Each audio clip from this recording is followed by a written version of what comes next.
ഈ യുദ്ധത്തിൻ്റെ ഭാഗമാകുമെന്നും ആ 25 മിനിറ്റുള്ള വീഡിയോ ഇവർ യൂട്യൂബിൽ ഓൾറെഡി അപ്ലോഡ് ചെയ്തിട്ട് പ്രൈവറ്റ് ആക്കിയിട്ടുണ്ട്. അവർ എൻ്റെ വിത്തൗട്ട് പെർമിഷൻ അവരത് ചെയ്തിട്ടിട്ടുണ്ട്. ബാക്കി കാര്യങ്ങൾ അതൊക്കെ സംഭവിക്കാതിരിക്കട്ടെ, ദേശങ്ങളിൽ സമാധാനം ഉണ്ടാകട്ടെ. അമേരിക്ക എന്ന രാജ്യത്തിന് എന്ത് ചെയ്യണമെന്ന് പോലും അറിയാൻ കഴിയാത്ത സാഹചര്യം ഉണ്ടാകുമെന്നും ഇറാൻ എന്ന രാജ്യവുമായി മിഡിൽ ഈസ്റ്റ് രാജ്യങ്ങൾ, പശ്ചിമേഷ്യൻ രാജ്യങ്ങൾ, ഗൾഫ് കൺട്രീസ് യുദ്ധത്തിൽ ഏർപ്പെടുമെന്നും ഒക്കെ നമ്മളുടെ ഇടയിൽ, ഈ കൊച്ചു കൊട്ടാരക്കരയിൽ, നമ്മളുടെ ചെറിയ കൂട്ടായ്മയിൽ കർത്താവ് നമ്മളെ അറിയിപ്പാനിടയായി. ഹല്ലേലൂയ. ആമോസിന്റെ പുസ്തകത്തിൽ പറയുന്നുണ്ട്, ദൈവം തൻ്റെ ദാസന്മാരെ ആ രഹസ്യങ്ങളെ അറിയിക്കാതെ അവൻ ദേശത്തിൽ ഒന്നും ചെയ്യുകയില്ല. പക്ഷെ ഇത് ഈ കാര്യം നമ്മൾ ഓർത്ത് പ്രാർത്ഥിക്കേണ്ടവരാണ്. ഇതിൽ പ്രശംസിക്കേണ്ടവരല്ല. ഇത് ദൈവം, അന്ന് ഞാൻ പറഞ്ഞു, ഞാൻ ഈ ദൂതെല്ലാം പറഞ്ഞു, നിങ്ങൾ മറന്നുപോലെ ഈ പറഞ്ഞതൊന്നും ഇത് എഴുതി വെച്ചോണം. കാരണം നെഗറ്റീവ് സാധനങ്ങളെ ആളുകൾ ഓർത്തിരിക്കത്തുള്ളൂ, വേണ്ടാത്തതൊക്കെ ഓർത്തിരിക്കും. ഹല്ലേലൂയ. അന്ന് ഈ പറഞ്ഞ ഓരോ കാര്യങ്ങളും നിങ്ങൾ നോട്ട് ചെയ്തിട്ടുണ്ടെങ്കിൽ നിങ്ങളാണ് ഇതിൻ്റെ സാക്ഷികൾ. എത്ര പേര് ഇത് കേട്ടായിരുന്നു? ഞാൻ പറയും, എത്ര പേര് ലൈവിൽ നിന്ന് കൈ ഉയർത്തി കാണിച്ചു? ന്യൂ ഇയർ സർവീസിന് വന്നവരെന്ന് കൈ ഉയർത്തി കാണിച്ചു. അധികമായ കാര്യങ്ങൾ ജനുവരി 2-ാം തീയതി ട്രാൻഡ്രം മീറ്റിംഗിലാണ് കർത്താവ് റിവീൽ ചെയ്തത്. ആ മീറ്റിംഗിൽ ഉണ്ടായിരുന്നോണ്ട് അവിടെ ഇരിപ്പുണ്ട് അതിൻ്റെ സാക്ഷികൾ. അധികമായ കാര്യങ്ങൾ അന്നാണ് കർത്താവ് റിവീൽ ചെയ്തത്. അപ്പോൾ നമ്മളിത് പ്രാർത്ഥിക്കാൻ പോവാണ്. ഈ ദിവസങ്ങളിൽ പ്രാർത്ഥനയിൽ സകല രഹസ്യങ്ങളെയും അറിയുന്ന ദൈവം, ദാനിയേൽ 2:28 എഴുതിയിട്ടുണ്ട്, രഹസ്യങ്ങളെ അറിയുന്ന ഒരു ദൈവം സ്വർഗത്തിലുണ്ട്. എബ്രായർ 4:13 വായിക്കുന്നുണ്ട്, അവന്റെ മുമ്പിൽ ഒരു സൃഷ്ടിയും മറവല്ല, എല്ലാം നഗ്നവും മലർന്നതുമായി കിടക്കുന്നു, അവനോടത്ര എനിക്കും നിങ്ങൾക്കും കാര്യമുള്ളത്. ഇന്ന് പ്രിയപ്പെട്ടവരെ, നമ്മൾ ഒന്നിച്ച് രാജ്യങ്ങൾക്ക് വേണ്ടി, ദേശങ്ങൾക്ക് വേണ്ടി പ്രാർത്ഥിക്കാൻ പോകുന്നു.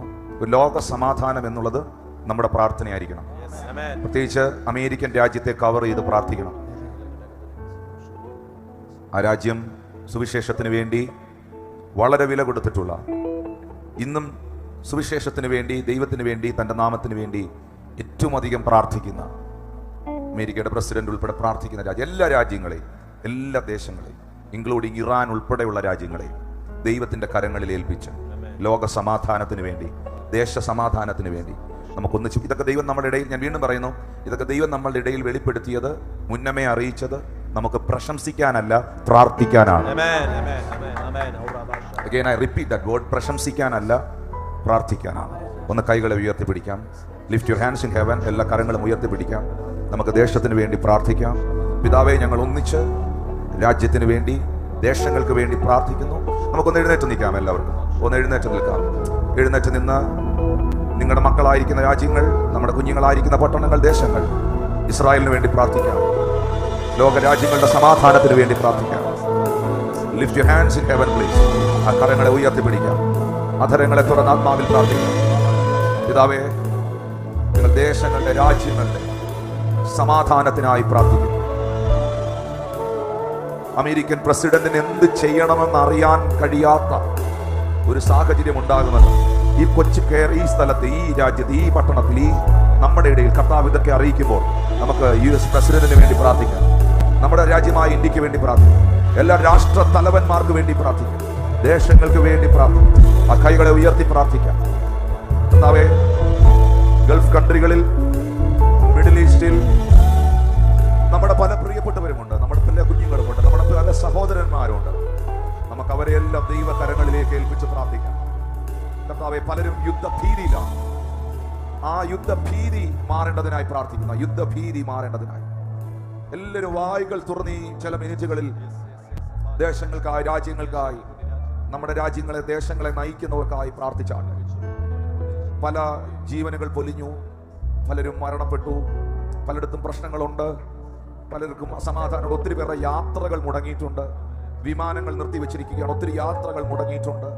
അങ്ങനെയുള്ള എല്ലാവർക്കും വേണ്ടി പ്രാർത്ഥിച്ചാട്ടെ. കർത്താവ്, ഇതെല്ലാം പുനഃസ്ഥാപിക്കപ്പെടട്ടെ. യേശു പറഞ്ഞ വാക്ക് ഞങ്ങൾ ഓർക്കുന്നു, ഇതൊന്നിന്റെയും അവസാനം അല്ല. ജാതി ജാതിയോടും, രാജ്യം രാജ്യത്തോടും എതിർക്കും. ഞാൻ വീണ്ടും പറയുന്നു, അതിന്റെ മേളിൽ വേറൊരു പ്രവചനം ഇല്ല.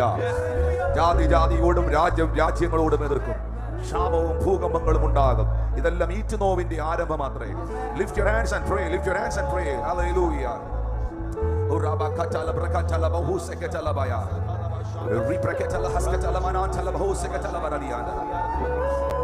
Father, we come into you. We love you, Lord Jesus. We praise you. We adore you. We worship you. ഓരോ രാജ്യങ്ങളുടെ പേര് പറഞ്ഞ് പ്രാർത്ഥിച്ചു. ഇന്ത്യക്ക് വേണ്ടി പ്രാർത്ഥിച്ചു. UAEക്ക് വേണ്ടി പ്രാർത്ഥിച്ചു. ഖത്തറിന് വേണ്ടി, ബഹറിന് വേണ്ടി പ്രാർത്ഥിച്ചു. സൗദി അറേബ്യക്ക് വേണ്ടി പ്രാർത്ഥിച്ചു. ഇറാന് വേണ്ടി പ്രാർത്ഥിച്ചു. ഓരോ രാജ്യങ്ങളെ, കുവൈറ്റിന് വേണ്ടി പ്രാർത്ഥിച്ചു. കുവൈറ്റ് എന്ന രാജ്യത്തിൽ നമ്മൾ ഒത്തിരി പ്രിയപ്പെട്ട പ്രാർത്ഥിച്ചു. ശബ്ദമുയർത്തി പ്രാർത്ഥിച്ചു. ഞങ്ങൾ പ്രാർത്ഥിക്കുന്നു ദേശങ്ങളുടെ സമാധാനത്തിനായി. എല്ലാ ബൈബിളുകളും കയ്യിലെടുത്ത് ഉയർത്തിപ്പിടിച്ചാട്ടെ. അങ്ങയുടെ വചനത്തിനായി നന്ദി. ബൈബിളുകൾ ഉയർത്തിപ്പിടിച്ചാട്ടെ. അങ്ങയുടെ വചനത്തിനായി നന്ദി. അങ്ങയുടെ മാറ്റമില്ലാത്ത വചനത്തിലൂടെ അവിടുന്ന് എന്നോട് സംസാരിക്കണം. അങ്ങയുടെ ആത്മാവ് എനിക്കായി പ്രവർത്തിക്കണം. അങ്ങയുടെ മാറ്റമില്ലാത്ത വചനത്തിൽ നിന്ന് ഞാൻ കേൾക്കുന്ന ദൈവികാലോചനകൾ എന്നോടുള്ള പ്രവചനങ്ങളായി, എന്റെ സൗഖ്യത്തിനായുള്ള ദൈവിക ഇടപെടലുകളായി പരിശുദ്ധാത്മാവ് തീർക്കണമേ. യേശുവിൻ നാമത്തിൽ തന്നെ കൈകൾ അടിച്ച് കർത്താവിന് നന്ദി പറയാം. പ്രത്യേകിച്ച് ഈ ആഴ്ചയിൽ ഞാൻ കടന്നു പോകുന്ന ശുശ്രൂഷകൾക്ക് വേണ്ടി പ്രാർത്ഥിക്കുക. ഫ്ലൈറ്റുകൾ, വിമാനങ്ങൾ, അതിന്റെ സർവീസുകൾ പുനരാരംഭിക്കപ്പെട്ടിട്ടില്ല പലയിടത്തും. ഈ ആഴ്ചയിൽ മാർച്ച് 20, 21, 22 തീയതികളിൽ വരുന്ന ആഴ്ചയിൽ UAEയിൽ ശുശ്രൂഷിക്കുന്നു. മാർച്ച് 24, 25, 26 ആഫ്രിക്കയിലുള്ള ടാൻസാനിയയിൽ കർത്താവിന്റെ വചനം ശുശ്രൂഷിക്കാൻ ആഗ്രഹിക്കുകയും പ്രാർത്ഥിക്കുകയും ചെയ്യുന്നു. അതുപോലെ പ്രിയപ്പെട്ടവരെ, നമ്മളൊരു വലിയ മലയോര പ്രദേശങ്ങളെ ബേസ് ചെയ്തുകൊണ്ട് ഓൺലൈനിൽ ഞങ്ങളെ കാണുന്നവർ ഇതിനുവേണ്ടി പ്രാർത്ഥിക്കണം, സഹകരിക്കണം, ഹെൽപ്പ് ചെയ്യണം. ദൈവത്തിൻ്റെ ആത്മാവ് പ്രേരിപ്പിക്കുന്നവർ വണ്ടിപ്പെരിയാർ എന്ന് പറയുന്ന സ്ഥലത്ത്, ഇവിടുന്ന് വളരെ ദൂരമാണ്, മലയോര പ്രദേശമാണ്, ഇടുക്കിയാണ്. അവിടെ നമ്മൾ മെയ് മാസം 8, 9 തീയതികളിൽ അവിടുത്തെ പഞ്ചായത്ത് സ്റ്റേഡിയത്തിൽ വണ്ടിപ്പെരിയാർ ഒരു ക്രൂസൈഡ് ഓർഗനൈസ് ചെയ്യുകയാണ്. അതുപോലെ മണിപ്പൂർ, ഏറ്റവും പ്രശ്നം നടക്കുന്ന സ്ഥലമാണ് മണിപ്പൂർ. ഇന്ത്യയിൽ മണിപ്പൂരിൽ നമ്മുടെ ക്രൂസൈഡ് നടക്കാൻ പോവുകയാണ്. ഈ മീറ്റിങ്ങിനെല്ലാം മണിപ്പൂര്, പിന്നെ നാഗാലാൻഡ്, ഈ സ്ഥലങ്ങളിലെല്ലാം നമ്മുടെ മീറ്റിങ്ങുകൾ ഈ വരുന്ന ദിവസങ്ങളിൽ നടക്കുന്നു. നിങ്ങളെല്ലാവരും ഈ മീറ്റിങ്ങിന് വേണ്ടി പ്രാർത്ഥിക്കണം. നമ്മുടെ പെസഹ മുതൽ ഈസ്റ്റർ വരെയുള്ള ദിനങ്ങളിലെ മീറ്റിങ്ങിൽ ഞാൻ ഗുഡ് ഫ്രൈഡേയുടെ അന്ന് ശുശ്രൂഷിക്കുന്നത് കൊട്ടാരക്കരയിലാണ്. ഞായറാഴ്ച ഇവിടെ ഉണ്ടാവും. പ്രത്യേകം ഓർക്ക്, അതൊരു ഹീലിംഗ് സർവീസാണ്. ആ മീറ്റിങ്ങിൽ എല്ലാവരും കടന്നു വരണം. നമ്മളെല്ലാ വർഷവും ഇതൊന്ന് കേട്ടാട്ടെ, നമ്മളെല്ലാ വർഷവും വലിയ പന്തലൊക്കെ ഇട്ട് വലിയ പ്രോഗ്രാമായിട്ടാണ് പെസഹ മുതൽ ഈസ്റ്റർ വരെയുള്ള പ്രോഗ്രാം നടത്തിക്കൊണ്ടിരുന്നത്. കഴിഞ്ഞ വർഷം കൊട്ടാരക്കരയായിരുന്നു. അതിന് മുമ്പത്തെ വർഷം മൈക്കിലൂടെ പറയണം, കട്ടപ്പന. ഞാൻ കുട്ടപ്പ എന്നാ കേട്ടോണ്ടിരുന്നത്. മൈക്കിലൂടെ പറയാൻ എന്തുവാന്നുള്ളത്. കട്ടപ്പന. സ്തോത്രം. ഇടയ്ക്കൊന്ന് ചിരിക്കാൻ പറഞ്ഞതാ കേട്ടോ. കഴിഞ്ഞ പ്രാവശ്യം കട്ടപ്പനയിലായിരുന്നു. അതിന് മുമ്പത്തെ പ്രാവശ്യം തിരുവനന്തപുരത്തായിരുന്നു. അതിന്റെ മുൻപത്തെ പ്രാവശ്യം പത്തനംതിട്ടയിൽ. അപ്പൊ എല്ലാ വർഷവും നമ്മൾ ഓരോ സ്ഥലത്ത് വലിയ പന്തലൊക്കെ ഇട്ട് വലിയ പരിപാടിയായിട്ടാണ് പെസഹ മുതൽ ഈസ്റ്റർ വരെയുള്ള പ്രോഗ്രാം നടത്തിക്കൊണ്ടിരുന്നത്. പക്ഷെ ഈ വർഷം നമ്മൾ നമ്മുടെ ചർച്ചിൽ വെച്ചാണ് നടത്തുന്നത്. നിങ്ങൾക്ക് സന്തോഷമായില്ലേ? ഞങ്ങൾക്ക് അതിനകത്ത് ഇച്ചിരി വിഷമമുണ്ട്. പിന്നെ കാരണം നമ്മുടെ സാമ്പത്തിക അവസ്ഥ കൊണ്ടാണ്. നമ്മുടെ ചർച്ചിൻ്റെ പണികൾ നടന്നുകൊണ്ടിരിക്കുന്നു. ചർച്ചിൻ്റെ പണികൾക്ക് തന്നെയുള്ള ആ ഒരു കാര്യങ്ങൾ അല്പം ബുദ്ധിമുട്ടാണെന്ന വാക്യം പറയത്തില്ല എൻ്റെ നാക്കുകൊണ്ട്. ദൈവം നടത്തുന്നു, എങ്കിലും ദൈവം അത്ഭുതമായി നടത്തുന്നു. ആവശ്യങ്ങൾ ഒത്തിരി ഉണ്ട്. അപ്പോൾ ഈ ഒരു ആവശ്യങ്ങളെല്ലാം നിൽക്കുമ്പോൾ ഒരു അതർ എക്സ്പെൻസ്, അധിക ചെലവ് എന്ന നിലയിൽ നമുക്ക് ഒത്തിരി പൈസ ഇങ്ങനെ പന്തലൊക്കെ ഇട്ട് മീറ്റിംഗ് നടത്താനാകും. അതും കൂടെ ചർച്ച് പണിക്കങ്ങ് കൊടുത്താൽ ആയാൽ അതും കൂടെ നാവില്ല. അതുകൊണ്ടാണ് നമ്മൾ ഈ പ്രാവശ്യം പെസഹ മുതൽ ഈസ്റ്റർ വരെ അതാത് ചർച്ചുകളിൽ നമ്മൾ ഓർഗനൈസ് ചെയ്യുന്നത്. നിങ്ങൾക്ക് സന്തോഷം അതാണെന്ന് എനിക്കറിയാം. എന്നാലും ഈ പുറത്ത് മീറ്റിംഗ് നടത്തുമ്പം ഒരുപാട് ആളുകൾ വെളിയിൽ നിന്ന് വരും. ഒത്തിരി പേരോട് നമുക്ക് കർത്താവിനെ കുറിച്ച് അറിയിക്കാൻ കഴിയും. നമ്മൾ ഈ വർഷം ആലപ്പുഴയിലുള്ള ബീച്ച് സ്റ്റേഡിയം ബുക്ക് ചെയ്തതാണ് ഓൾറെഡി. ഈ വർഷം ആലപ്പുഴയിലാണ് നമ്മൾ പെസഹ മുതൽ ഈസ്റ്റർ വരെ പ്രോഗ്രാം നടത്താനിരുന്നത്. ബീച്ച് സ്റ്റേഡിയം നമ്മൾ എടുത്തതാണ്, എല്ലാം ബ്ലോക്ക് ചെയ്തതാണ്.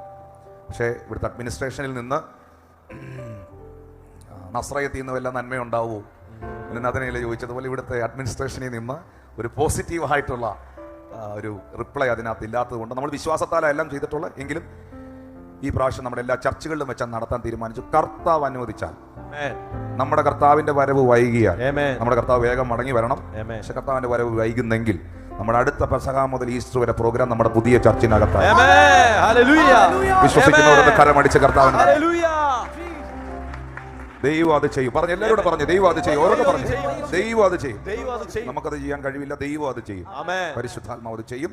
ഇന്ന് ദൈവം തന്ന ദൈവിക ആലോചന വാക്യം വായിപ്പിക്കുന്നു. ഇതിലൂടെ ദൈവാത്മാവ് അടുത്ത അരമണിക്കൂർ നമ്മളോട് സംസാരിക്കുകയും സൗഖ്യമാക്കുകയും ഒത്തിരി പേരോട് പ്രവചിക്കുകയും ഒക്കെ ചെയ്യട്ടെ. യാക്കോബിന്റെ ലേഖനം 5-ാം അധ്യായം അതിന്റെ 17-ാമത്തെ വാക്യം നമുക്ക് വായിച്ചു കേൾക്കാം. യാക്കോബിന്റെ ലേഖനം 5-ാം അധ്യായം 17-ാം വാക്യം. ഏലിയാവ് നമുക്ക് സമസ്വഭാവമുള്ള മനുഷ്യനായിരുന്നു. ഒറ്റ വാക്കിലാണ് എഴുതിയിരിക്കുന്നത്. ഏലിയാവ് നമുക്ക് സമസ്വഭാവമുള്ള മനുഷ്യൻ ആയിരുന്നു. മഴ പെയ്യാതിരിക്കേണ്ടതിന് അവൻ പ്രാർത്ഥനയിൽ അപേക്ഷിച്ചു. 3 സംവത്സരവും 6 മാസവും ദേശത്ത് മഴ പെയ്തില്ല.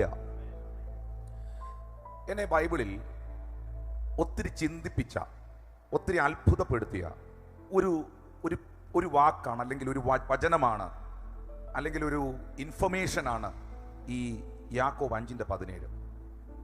ഏലിയാവെന്ന് പറയുന്ന മനുഷ്യൻ, പ്രവാചകൻ, അഭിഷിക്തൻ, എനിക്കും നിങ്ങൾക്കും സമസ്വഭാവമുള്ള നമ്മളെപ്പോലുള്ള ഒരാളായിരുന്നു. നമുക്ക് സമസ്വഭാവമുള്ള, നമ്മളും അദ്ദേഹവും ഏകദേശം ഒരുപോലെയാണ് എന്ന് പറഞ്ഞപ്പോൾ എനിക്കതങ്ങോട്ട് ഉൾക്കൊള്ളാൻ പറ്റിയില്ല. കാരണം ഒരു കൊടുങ്കാറ്റ് പോലെ ഒരു രാജ്യത്തിൻ്റെ മേളിൽ ദൈവം ഉപയോഗിച്ച അതിശക്തമേറിയ ദൈവിക പ്രവർത്തികൾക്ക് വേണ്ടി ദൈവം അഭിഷേകം ചെയ്ത ദൈവത്തിൻ്റെ അഭിഷിക്തനാണ് ഏലിയാവ്. ഏലിയാവിൻ്റെ ശുശ്രൂഷകൾ ചെറിയ നിലയിലല്ല വേദപുസ്തകത്തിൽ രേഖപ്പെടുത്തിയിരിക്കുന്നത്. ആ കാലത്തെ ഏറ്റവും ശക്തനായ ദുഷ്ടനായ ഭരണാധികാരിയായ ആഹാബിനെയും തൻ്റെ ഭാര്യയായി മന്ത്രവാദം ചെയ്യുന്ന, അഭിചാരം ചെയ്യുന്ന ദൈവത്തിൻ്റെ അഭിഷിക്തന്മാർക്കും പ്രവാചകന്മാർക്കും വിരോധമായി നിൽക്കുന്ന ഇസബേൽ എന്ന സ്ത്രീയെയും നിലയ്ക്ക് നിർത്താൻ ദൈവം ഉപയോഗിച്ച മനുഷ്യൻ. ഒരിക്കൽ ഈ ഇസബേലും ഈ ആഹാബും കൂടെ ചേർന്ന് ഏലിയാവിനെ കർമ്മേൽ എന്ന മലയിൽ വെല്ലുവിളിച്ചു. എന്നിട്ട് ആ വെല്ലുവിളി ഇതായിരുന്നു: ഇസ്രായേലിൽ ജീവനുള്ള ദൈവം ബാലാണോ യഹോവയാണോ എന്ന് ഇന്ന് തെളിയിക്കാൻ പോവുകയാണ്. ആ വെല്ലുവിളി ഏറ്റെടുത്ത് ഏലിയാവ് എന്ന് പറയുന്ന പ്രവാചകൻ ആ കർമ്മേൽ മലമുകളിൽ ചെന്ന് നിൽക്കുമ്പോൾ താൻ ഒറ്റയ്ക്കേ ഉള്ളൂ. എന്നാൽ ബാലിന്റെ 450 പ്രവാചകന്മാർ അവിടെയുണ്ട്. ഇസബേലിന്റെ മേശയിൽ നിന്ന് ഭക്ഷിച്ചു വരുന്ന 400 അശേര പ്രവാചകന്മാർ അവരുടെ നടുവിലുണ്ട്. ആഹാബും ഇസബേലുമുണ്ട്. അങ്ങനെ 852 പേര് ഒന്നിച്ചു നിന്ന് വെല്ലുവിളിക്കുന്നു. ഏലിയാവ് ഇപ്പുറത്ത് ഒറ്റയ്ക്ക് നിൽക്കുന്നു. രാജ്യത്തിന്റെ ഭരണാധികാരിയും തന്റെ ഭാര്യയും ഉൾപ്പെടെ ബാലിന്റെ മേശയിൽ നിന്ന് ഭക്ഷിക്കുന്ന 450 ദുഷ്ട പ്രവാചകന്മാരും 400 അശേരയുടെ പ്രവാചകന്മാരും ഉൾപ്പെടെ 852 പേർ പ്രാർത്ഥിക്കുന്ന ഒരു അഭിഷിക്തനെ ഒരു മലമുകളിൽ നിന്ന് വെല്ലുവിളിച്ചിട്ടും ആ വെല്ലുവിളിയെ സ്വീകരിച്ചുകൊണ്ട് ഏലിയാവ് മുഴങ്കാലിൽ തലയിട്ട് മുട്ടയിൽ നിന്ന് ദൈവത്തിന്റെ മുഖത്ത് നോക്കി പ്രാർത്ഥിച്ച കാരണം കൊണ്ട് അശേരയുടെ 400 പ്രവാചകന്മാർക്കും ബാലിന്റെ 450 പ്രവാചകന്മാർക്കും ബാൽ എന്ന് പറയുന്ന പൈശാചിക ശക്തികൾക്കും ആഭിചാരം ചെയ്യുന്ന ഇസബേലിനും ഒരു കുഞ്ഞി വിരൽ പോലും അവിടെ അനക്കാൻ കഴിയാത്ത നിലയിൽ ദൈവത്തിന്റെ മഹത്വം ഇറങ്ങി വന്നു എങ്കിൽ ഇന്ന് പകൽ ഈ ആരാധനയിൽ പങ്കെടുക്കുന്ന കുടുംബങ്ങളോട് ഞാൻ പറയുന്ന വാക്ക് വിശ്വാസമുള്ളവൻ വിശ്വസിച്ചാൽ മതി. അത് അവർ അനുഭവിക്കും, അത് അവർക്കുണ്ടാകും. നീ ഒറ്റയ്ക്ക് നിൽക്കേണ്ടി വന്നാലും ഇന്ന് പകൽ പ്രാർത്ഥിക്കുന്നവനെ വിജയിക്കത്തുള്ളൂ എന്ന സത്യം ഇതിനകത്ത് ആത്മാവ് വെളിപ്പെടുത്തുകയാണ്. ആരൊക്കെ നിന്നെ വെല്ലുവിളിച്ചാലും, ഏതെല്ലാം ശക്തികൾ നിനക്ക് വിരോധമായി എഴുന്നേറ്റാലും, എത്ര പൈശാചിക ശക്തികൾ നിനക്ക് വിരോധമായി വാടകോരിയാലും ആത്മാവ് നിന്നോട് പ്രവചിക്കുന്നു. വിശ്വാസത്തിന് വേണ്ടി, പ്രാർത്ഥനയിൽ, വചനത്തിന് വേണ്ടി ദൈവത്തിന്റെ കരങ്ങളിൽ ഏൽപ്പിച്ചു കൊടുത്ത് അറിഞ്ഞ വിശ്വാസത്തെയും ഏറ്റെടുത്ത ദൈവകൃപയും പ്രാപിച്ച അഭിഷേകത്തെയും ചോർത്തിക്കളയാതെ നീ ഉറച്ചു നിൽക്കുകയാണെങ്കിൽ, നീ സേവിക്കുന്ന ദൈവമാരെന്ന്, നീ വിശ്വസിച്ചവനാരെന്ന് ഈ 2026 നിന്റെ ഭവനത്തിന്റെ മേളിൽ, നിന്റെ സഭയുടെ മേളിൽ, നിന്റെ തലമുറയുടെ മേളിൽ, നിന്റെ ശുശ്രൂഷയുടെ മേളിൽ ദൈവാത്മാവ് വെളിപ്പെടുത്തും.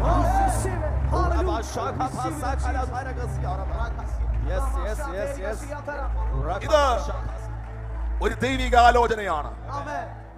വെല്ലുവിളികൾ കേൾക്കുന്നവർ ഇന്ന് ഈ ആരാധനയിൽ പങ്കെടുക്കുന്നുണ്ട്. ഒത്തിരി പ്രതിസന്ധിയിലൂടെ പോകുന്നവർ ഇന്ന് ഈ പന്തലിനകത്ത് അല്ലെങ്കിൽ ഈ ചർച്ചിനകത്ത് എന്നെ ശ്രദ്ധിക്കുന്നുണ്ട്. ഞാൻ അവരോടൊന്ന് ആത്മാവിൽ പ്രവചിക്കുകയാണ്. ചില വെല്ലുവിളികൾ, ചില ചലഞ്ചുകൾ നിന്നെ തീർക്കാനല്ല, ചിലതൊക്കെ ദൈവത്തിന് തുടങ്ങാനാണ്. ദൈവത്തിന് ചിലത് തുടങ്ങാനാണ്. അടുത്തൊരു സീസണെ തുറക്കാനാണ്. അടുത്തൊരു സീസൺ ഓപ്പൺ ആകാനാണ്. ഞാൻ ഇന്ന് ഈ ഓൺലൈനിൽ കാണുന്ന എന്റെ പ്രിയപ്പെട്ടവരോട് സംസാരിക്കുന്നു. ഈ ചർച്ചിൽ ഇരിക്കുന്നവരോട് പ്രവചിക്കുന്നു. പ്രിയമുള്ളവരെ, നിങ്ങൾ ആരും ഫേസ് ചെയ്യാത്ത, ആരും കടന്നു പോകാത്ത ചില വെല്ലുവിളികളിലൂടെ, ചില യുദ്ധങ്ങളിലൂടെ, ചില ചലഞ്ചുകളിലൂടെ കടന്നു പോകുന്നെങ്കിൽ നീ തിരിച്ചറിഞ്ഞോ, സാരാഫത്ത് തുറക്കുവാനുള്ള, മരിച്ചതിനെ ഉയർപ്പിക്കുവാനുള്ള അടുത്തൊരു തലമുറയെ, യേഹു ഉൾപ്പെടെ, എലീശ ഉൾപ്പെടെയുള്ള അടുത്തൊരു തലമുറയെ അഭിഷേകം ചെയ്ത് എഴുന്നേൽപ്പിക്കാനുള്ള ഒരു സീസൺ ദൈവം നിന്റെ മുമ്പിൽ തുറക്കുകയാണ്. തുറന്നിട്ടുണ്ട്. ഞങ്ങൾ അതിന്റെ സാക്ഷികളാണ്. എൽഷദായി ചർച്ചും എൽഷദായി കുടുംബങ്ങളും അതിന്റെ സാക്ഷികളാണ്. ഞങ്ങളുടെ മുമ്പിൽ എന്തെല്ലാം പ്രതിസന്ധി വന്നിട്ടുണ്ടോ, ഏതെല്ലാം വെല്ലുവിളികൾ ഏറ്റെടുത്തിട്ടുണ്ടോ, ആ വെല്ലുവിളികൾക്ക് ശേഷം ഞങ്ങൾ ഇന്ന് വരെ കണ്ടിട്ടില്ലാത്ത, അനുഭവിച്ചിട്ടില്ലാത്ത വാതിലുകൾ ദൈവം ഞങ്ങളുടെ മുമ്പിൽ തുറന്നിട്ടുണ്ട്.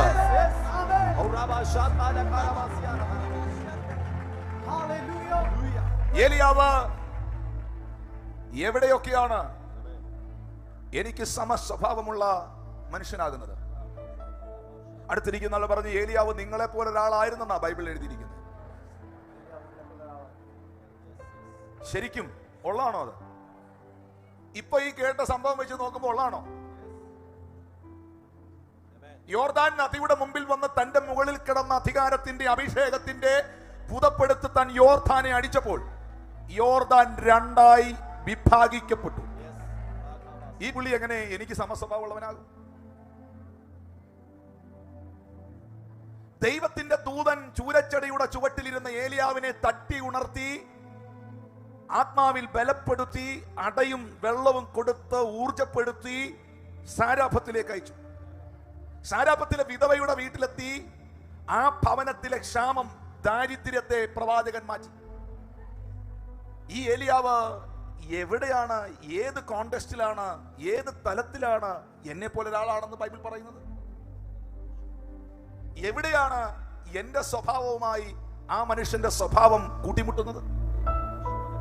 ഏലിയാവും നമുക്ക് സമസ്വഭാവമുള്ള മനുഷ്യൻ എന്ന് പറയുമ്പോൾ വെറുതെ ബൈബിൾ പറയില്ലല്ലോ. അങ്ങനെയാണെങ്കിൽ പരിശോധിക്കണം. ഏലിയാവിന്റെ രംഗപ്രവേശനം തുടങ്ങി അദ്ദേഹത്തിന്റെ എൻട്രി തുടങ്ങിയുള്ള കാര്യങ്ങൾ പരിശോധിക്കണം ബൈബിളിൽ നിന്ന്.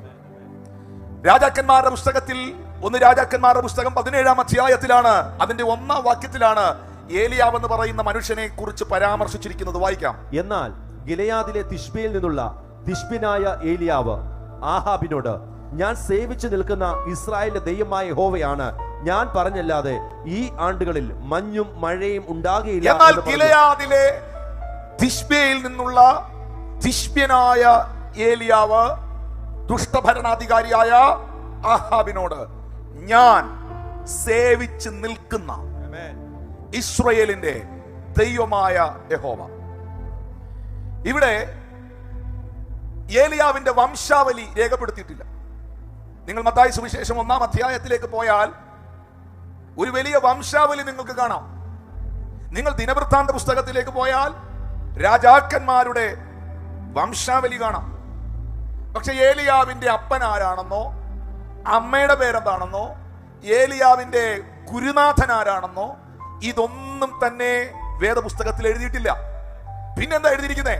തിശ്ബിയിൽ നിന്ന് വന്ന തിശ്ബ്യനായ ഏലിയാവ് എന്ന് പറഞ്ഞ എന്താ? തിശ്ബ്യ എന്ന് പറയുന്നത് ഒരു സ്ഥലപ്പേരാണ്.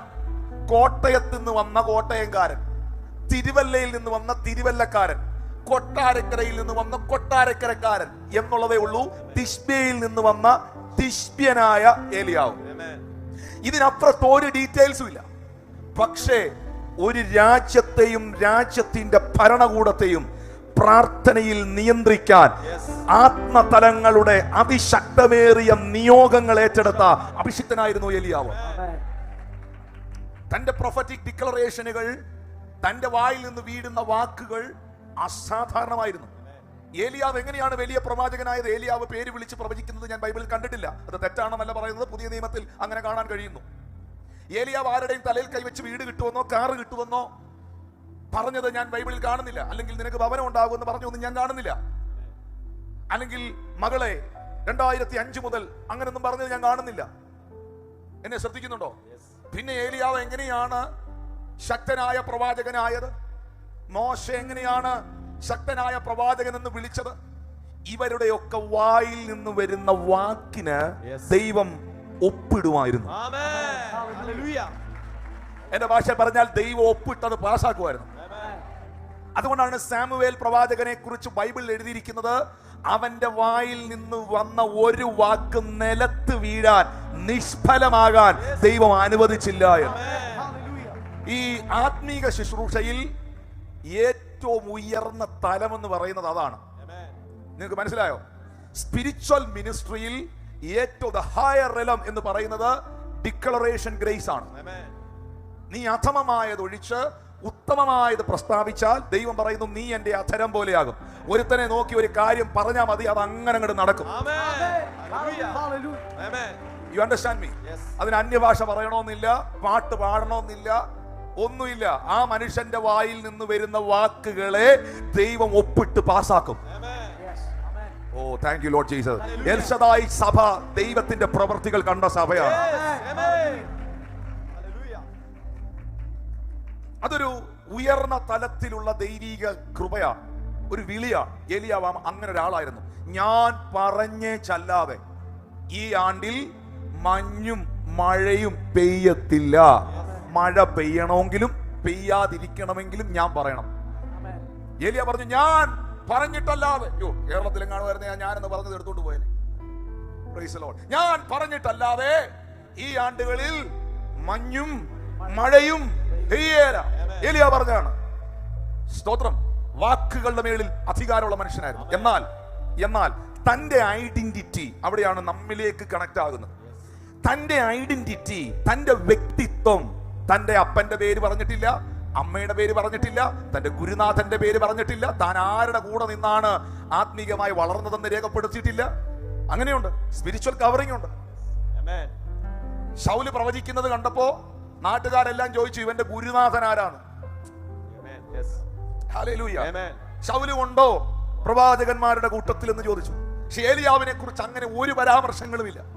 പക്ഷേ ഏലിയാവിനെ മറ്റുള്ളവരിൽ നിന്ന് വ്യത്യസ്തനാക്കിയതും ഏലിയാവ് എന്ന് പറയുന്ന മനുഷ്യൻ നമുക്ക് സമസ്വഭാവമുള്ളവനായതും അടുത്ത വാക്കിലാണ്. ആ വാക്ക് ശ്രദ്ധിക്കണം. ഞാൻ സേവിച്ച് നിൽക്കുന്ന, ഞാൻ വിശ്വസിക്കുന്ന, ഞാൻ പ്രാർത്ഥിക്കുന്ന എന്റെ ദൈവമായ യഹോവ. ഹല്ലേലൂയ.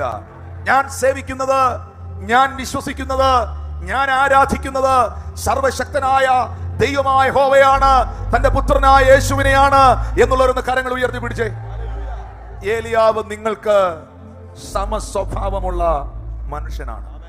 ഏലിയാവും സേവിച്ചിരുന്നതല്ല. നിങ്ങൾ എല്ലാവരും ആ ബൈബിൾ വാക്യത്തിൽ ടിവിയിലോ ബൈബിളിലോ നോക്കണം. സേവിച്ചിരുന്നതല്ല, സേവിച്ച് ചിലരെ പോലെ കുഴഞ്ഞതല്ല. വയ്യ, പലരും ഇരിക്കുന്ന കാണുമ്പോൾ അറിയാം. സേവിച്ചിരുന്നതല്ല, സേവിച്ച് കുഴഞ്ഞതല്ല, സേവിക്കണോ എന്ന് ചിന്തിച്ചിരിക്കുകയല്ല, സേവിച്ച് നിൽക്കുന്ന എന്ന് പറഞ്ഞാൽ ഇപ്പം ആഹാബേ നിന്റെ മുമ്പിൽ ഞാൻ നിൽക്കുമ്പോഴും എനിക്ക് എന്റെ ദൈവവുമായിട്ടൊരു ബന്ധമുണ്ട്. ഈ ചർച്ചിൽ ഇരിക്കുന്ന എത്ര പേർക്ക് പറയാൻ കഴിയും, ഇപ്പോൾ എന്റെ മുമ്പിൽ കടഭാരമുണ്ട്, പല പ്രശ്നങ്ങളുണ്ട്, വെല്ലുവിളികളുണ്ടെങ്കിലും ഞാൻ ഈ ചർച്ചിൽ ഇരിക്കുമ്പോഴും എനിക്ക് എന്റെ ദൈവമായ ഒരു ബന്ധമുണ്ട്. പല പ്രതിസന്ധികൾ ഞാൻ അഭിമുഖീകരിക്കുന്നെങ്കിലും എനിക്ക് എന്റെ ദൈവമായ ഒരു ബന്ധമുണ്ട്. വിശ്വസിക്കുന്നവരൊന്ന് കരങ്ങൾ അടിച്ച് കർത്താവിന് നന്ദി പറഞ്ഞു.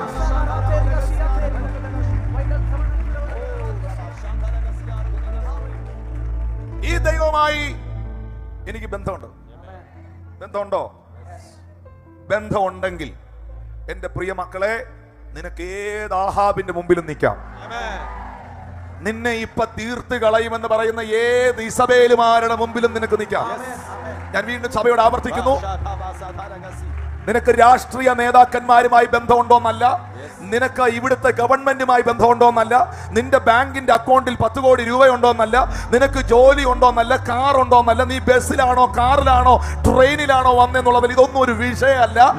നിനക്കിപ്പോഴും അഖിലാണ്ടത്തെ ചമച്ച ഈ ഭൂമിയെ നാസ്തികത്വത്തിന്മേൽ തൂക്കിയ നക്ഷത്രജാലങ്ങളെ പേർ ചൊല്ലി വിളിച്ച സർവശക്തനായ ജീവനുള്ള ദൈവത്തോട് നിനക്കൊരു ബന്ധമുണ്ടോ? ഉണ്ടോ? ഉണ്ടെങ്കിൽ നിങ്ങൾ ഏത് വിഷയത്തെ നേരിടും? ഏത് വിഷയത്തെ നേരിടും? ഏത് പ്രതിസന്ധികളെ നേരിടും? ഞാൻ പറയുന്നു, അതിനുള്ള ബലം ഈ കർത്താവ് നിനക്ക് തരും. യേശുവിന്റെ അധികാരമുള്ള നാമത്തിൽ നിന്നെ തകർക്കുമെന്ന് പറയുന്ന ഒരു സാഹചര്യങ്ങൾക്കും നിന്നെ തൊടുവാൻ കഴിയാത്ത നിലയിൽ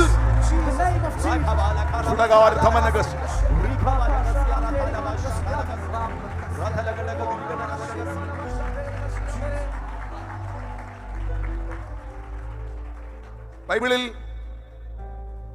ഏലിയാവിന് രാജാക്കന്മാരുടെ വസ്ത്രമില്ല. ഈ 1-2 വാക്യങ്ങൾ ഒന്ന് വായിപ്പിച്ചേക്കാം. കുറച്ചുകൂടെ ബൈബിൾ പഠിക്കണമെന്ന് ആഗ്രഹമുള്ളവർക്ക് അത് പ്രയോജനം ചെയ്യും. 2 രാജാക്കന്മാരുടെ പുസ്തകം 1-ാം അധ്യായം അതിന്റെ 7-8 വാക്യങ്ങൾ വായിക്കുമ്പോൾ അവിടെ ഒരു കാര്യം രേഖപ്പെടുത്തിയിട്ടുണ്ട്. അവൻ അവരോട്, നിങ്ങളെ എതിരേറ്റ് വന്ന ഈ വാക്കുകൾ നിങ്ങളോട് പറഞ്ഞ ആളുടെ വേഷം എന്താന്ന് ചോദിച്ചു.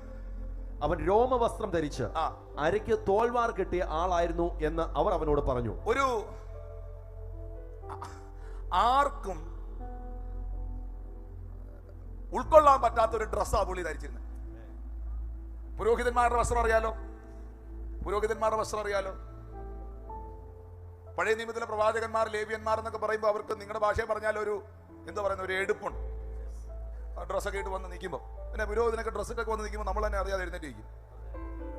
പീതരത്നം, മാണിക്യം, വൈഡൂര്യം, പുഷ്പരാഗം, നീലക്കല്ല്, ചുവപ്പ് നൂലിവയാലൊക്കെ ഒറ്റ തയ്യലിൽ തുന്നിയ വലിയ വസ്ത്രമൊക്കെ ഇട്ടിരിക്കുമ്പോൾ നിങ്ങൾ ഏലിയാവിനെ നോക്കി, പുള്ളിയുടെ ഡ്രസ്സ് എന്തായിരുന്നെന്ന് ചോദിച്ചു.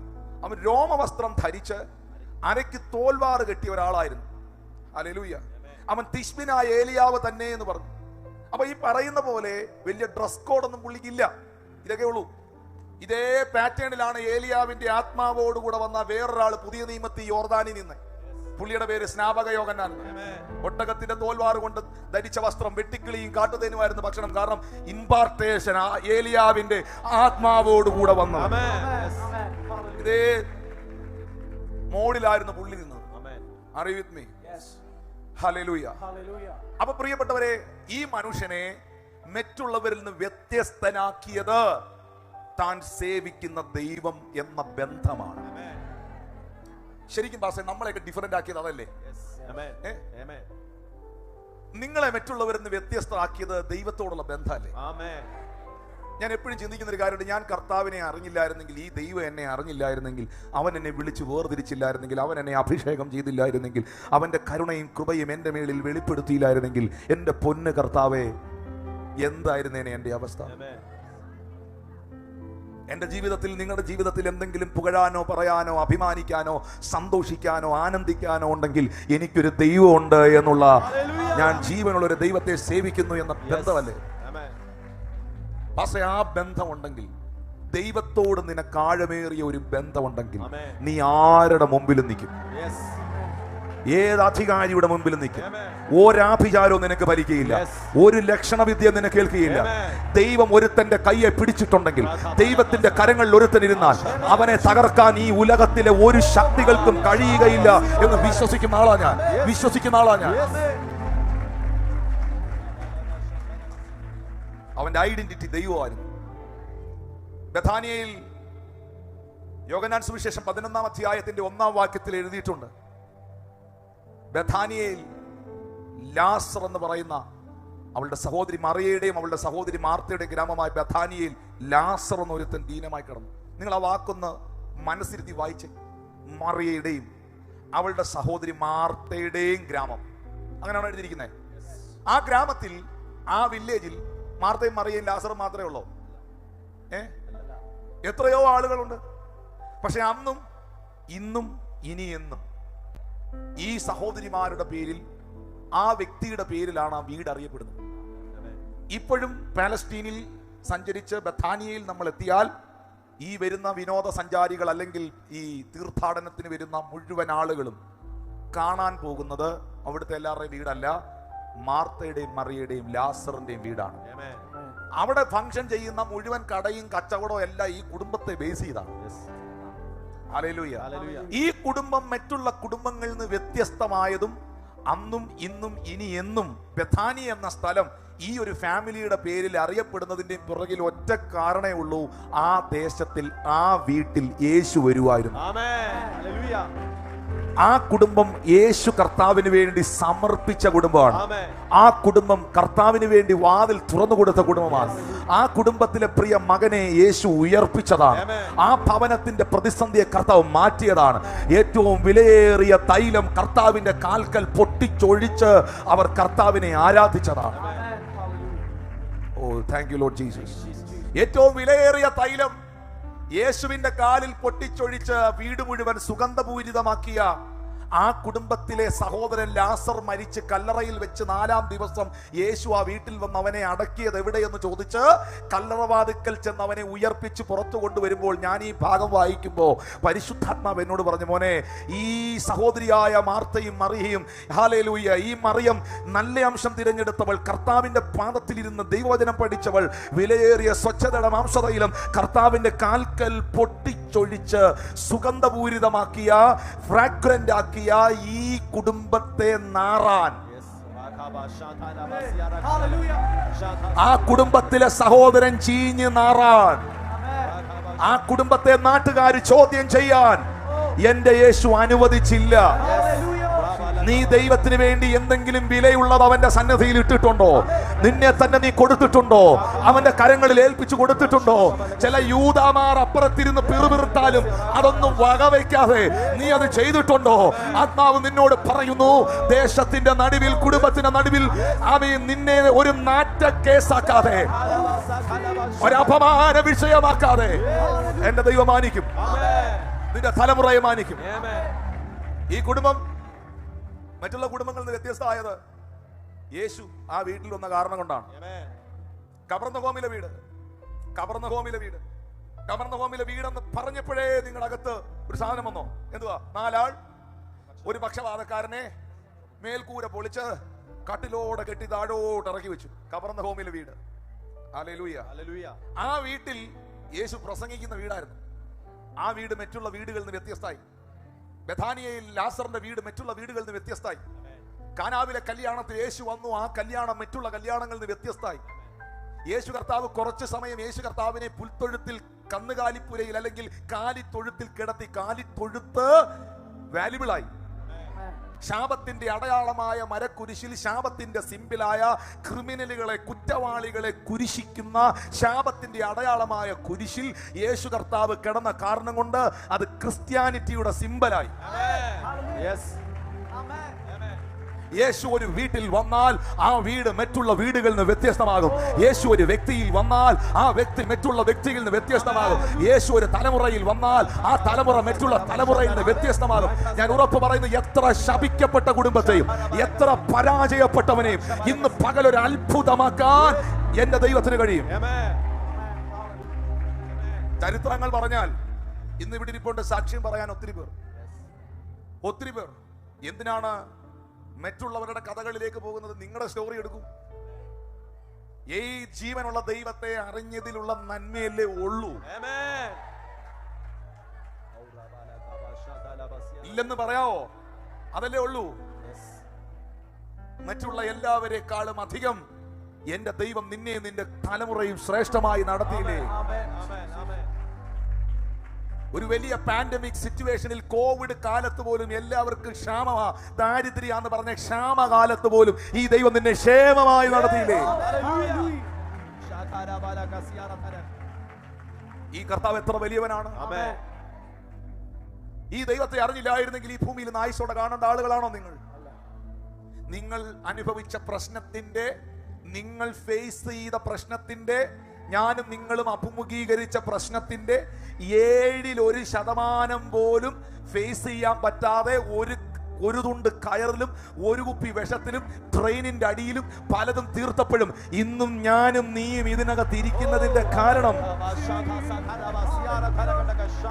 ഈ ഞാൻ ബലവാനായതുകൊണ്ടല്ല, എന്റെ ദൈവം ബലവാനായതുകൊണ്ട്. ഞാൻ ശക്തനായതുകൊണ്ടല്ല, എന്റെ ദൈവം ശക്തനായതുകൊണ്ട്.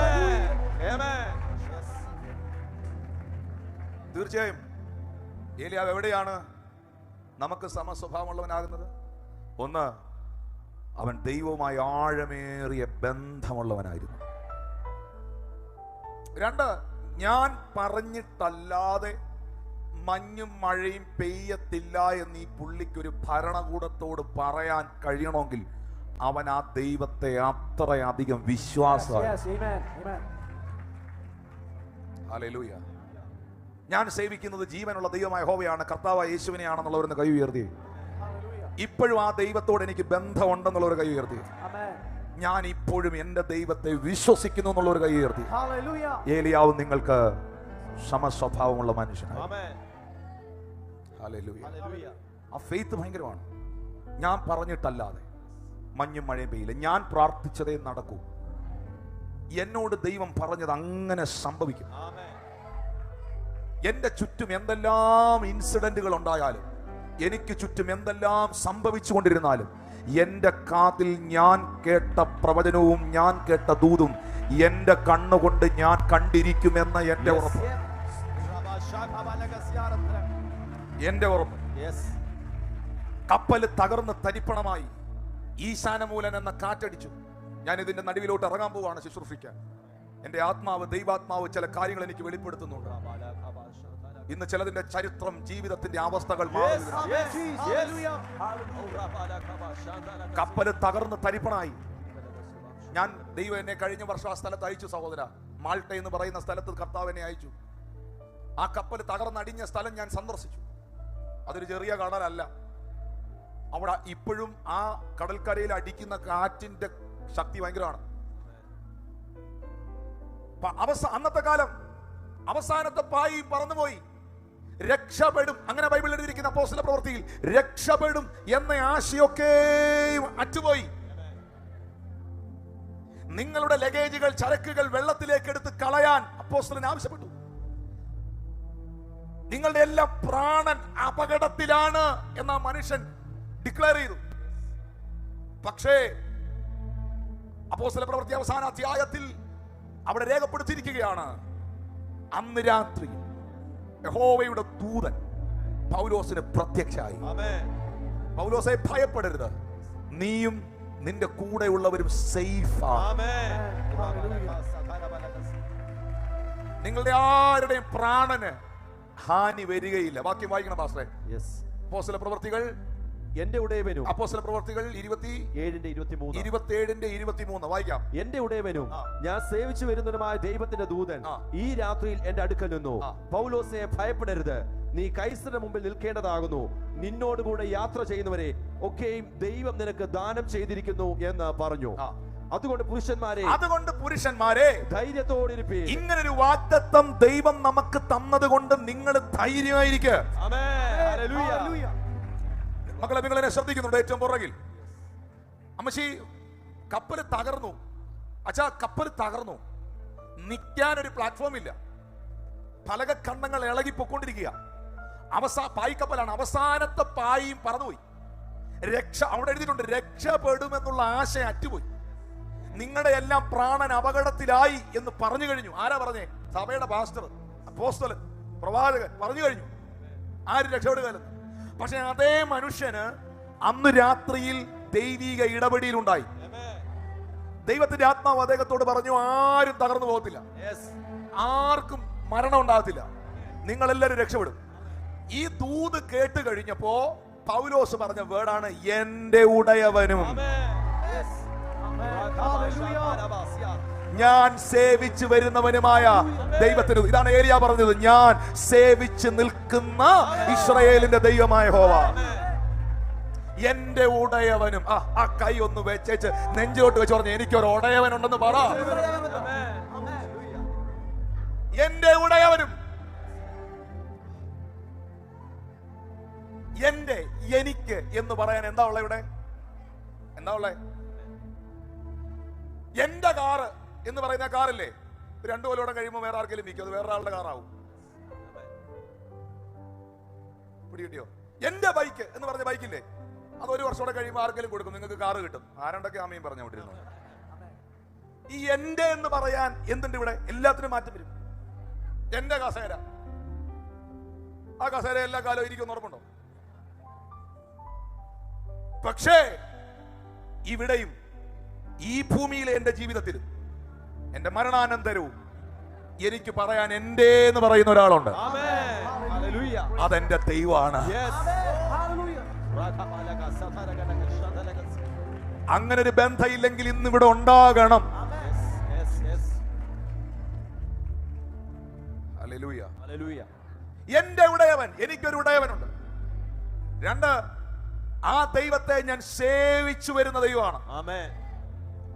ദൈവത്തെ ശുശ്രൂഷിക്കാൻ, കർത്താവിനെ സേവിക്കാൻ ഭാഗ്യം ലഭിച്ചവരെ, ചിലരേക്ക് ഇരിപ്പ് കണ്ടിട്ട് ലീഡർഷിപ്പിന്റെ ഡാഗും ഇട്ട് പണിയും കിട്ടിയവർ ഇരിക്കുക. ദൈവത്തെ സേവിക്കാൻ, ശുശ്രൂഷിക്കാൻ ഭാഗ്യം ലഭിച്ചവരെ,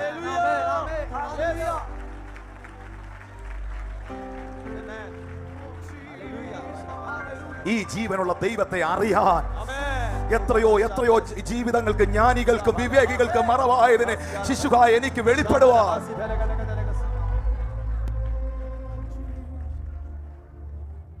ഹല്ലേലൂയ. എന്റെ കൂടെ എന്റെ അമ്മാച്ചനുണ്ടോ, അച്ചായനുണ്ടോ, ചേട്ടനുണ്ടോ, കുടുംബക്കാരുണ്ടോ, അയലോക്കക്കാരുണ്ടോ, എനിക്ക് അറിഞ്ഞൂടാ.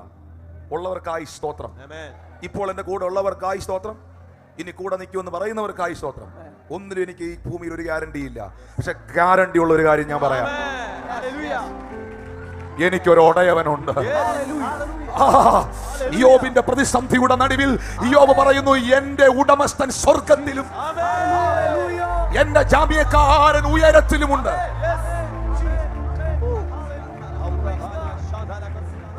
ആ ദൈവം ഞാനിവിടെ ചില കാര്യങ്ങൾ ഡീൽ ചെയ്യും. ഹല്ലേലൂയ. എനിക്ക് തന്നെ സാധ്യമല്ല. അതാ യോഹന്നാൻ 15 എഴുതിയിരിക്കുന്ന, യേശുവിനെ പിരിഞ്ഞ്, അവനെ പിരിഞ്ഞ് നിങ്ങൾക്കൊന്നും ചെയ്യാൻ പറ്റുകയില്ല. മക്കളെ, ദൈവത്തെ മറന്നും ദൈവത്തെ ഉപേക്ഷിച്ചും എന്തെങ്കിലും ചെയ്യാൻ ഇറങ്ങി പോകരുത്. അത് ശരിയാകുകയല്ല. ഈ രാത്രിയിൽ ദൈവത്തിന്റെ ദൂതൻ എന്റെ അടുക്കൽ വന്നു. എന്നിട്ട് പറഞ്ഞു, പൗലോസെ ഭയപ്പെടരുത്, നീ കൈസറുടെ മുമ്പിൽ നിൽക്കേണ്ടതാണ്. എവിടെ നിൽക്കേണ്ടതാണ്? ഇപ്പൊ സത്യമായിട്ട് നിൽക്കാൻ പുള്ളിക്ക് ഇപ്പം നിൽക്കാൻ ഒരു പലകയില്ല. ഏതാ? കപ്പലിന്റെ പ്ലാറ്റ്ഫോം ഇളകിക്കൊണ്ടിരിക്കുക. ഇപ്പം നിൽക്കാൻ ഒരു പ്രോപ്പർ സംവിധാനം ഇല്ല. അന്നേരം പുള്ളിയോട് പറയുന്നത്, അടുത്ത മാസം എവിടെ നിൽക്കുന്നതെന്ന്. മനസ്സിലാവുന്നുണ്ടോ? ഇന്ന് രാത്രി കൊണ്ട് എല്ലാം തീരുമെന്ന് ചിന്തിച്ചവനോട് അടുത്ത മാസത്തെ പ്രോഗ്രാം ലിസ്റ്റ് കൊടുക്കുക.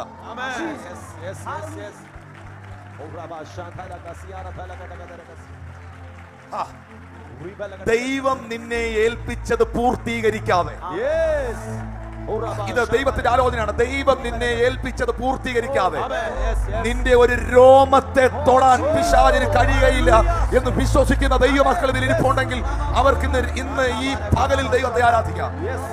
അടിസ്ഥാനം ഇട്ടത് ദൈവമാണെങ്കിൽ, അടിസ്ഥാനം ഇട്ടത് ആക്കരാണെങ്കിൽ അവൻ ആ പണി പൂർത്തീകരിച്ചിരിക്കും.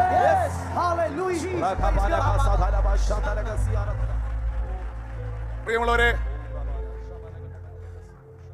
പൗലോസേ ഭയപ്പെടരുത്. അപ്പൊ ദൂത് കിട്ടി. അടുത്തിരിക്കുന്ന ആളോട് പറഞ്ഞ ദൂത് കിട്ടി എന്ന് പറഞ്ഞ 25-ാം വാക്യത്തിലേക്ക് വരുമ്പോൾ ദൂത് കിട്ടി.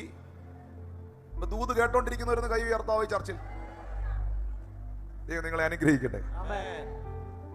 പക്ഷെ ദൂത് കേൾക്കുന്നവർക്ക് ഇങ്ങനെ ഒരു ആറ്റിറ്റ്യൂഡ് വേണം.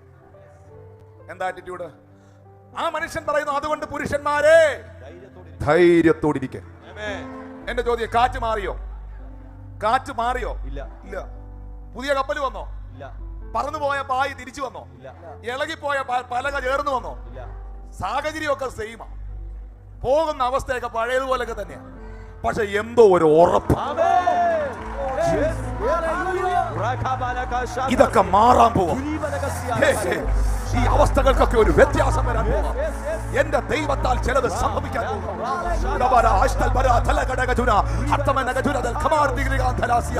ആ പ്രത്യാശ അകത്തോട്ട് കയറട്ടെ. ആത്മ മനുഷ്യനിൽ ആ ഉറപ്പുണ്ടാകട്ടെ. ഇത് ദൈവിക ആലോചനയായി സ്വീകരിക്കാൻ തയ്യാറാണ്. അതുകൊണ്ട് ധൈര്യമായിട്ടിരിക്കണം. Amen. അടുത്തിരിക്കുന്നുള്ള പറഞ്ഞിട്ട് വാഗ്ദത്തം ഉള്ളതുകൊണ്ട് ധൈര്യമായിട്ടിരുന്നോളാം പറ. വാഗ്ദത്തം ഉള്ളതുകൊണ്ട് ധൈര്യമായിട്ടിരുന്നോ. Amen. ഇന്ന് കണ്ട മിസ്രൈമിനെ നീ മേല കാണത്തില്ലെന്ന് പറയുമ്പോഴും ചെങ്കടൽ അവിടെ തന്നെ ഉണ്ട്, ഫറവോൻ വീട്ടിലുണ്ട്, കുതിരയും കുളമ്പടിയും പുറകിലുണ്ട്, പ്രശ്നമെല്ലാം ഉണ്ട്. പക്ഷെ കറക്റ്റ് സമയമാവുമ്പോ വാഗ്ദത്തം ആക്ടിവേറ്റ് ആവും. ഇത് ഇന്ന് ചിലരുടെ മേളിലേക്ക് ഞാൻ റിലീസ് ചെയ്യാം. സമയമാകും ദൈവിക വാഗ്ദത്തം ആക്ടിവേറ്റ് ആവും. കാര്യത്തോട് അടുക്കുമ്പോ ദൈവം ഇറങ്ങി നിന്ന് കരുതുന്നത് ഞാൻ കണ്ടിട്ടുണ്ട്.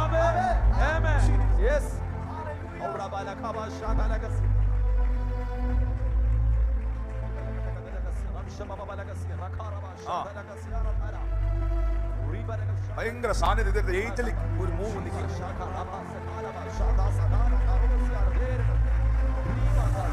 യെസ് യെസ് റൈ കച്ചലബ റകച്ചലബ കതുലബ ലിപ്ര കച്ചബ ഹോഷ പ്രകച്ചലബ ബാബാ ബാബാ ബാബാ മമ യാ മമ യാ ന ന ന ന ന ബാബാ ബാബാ യാ ന ന ന മമ യാ ല സുധരബല കതുരി ബിബിരി ഗഡ ഗദലബ ഗദ കതുന മന മന തുര ബര ബര ബര ബര ബര ബാബാ ബാബാ തര തര തര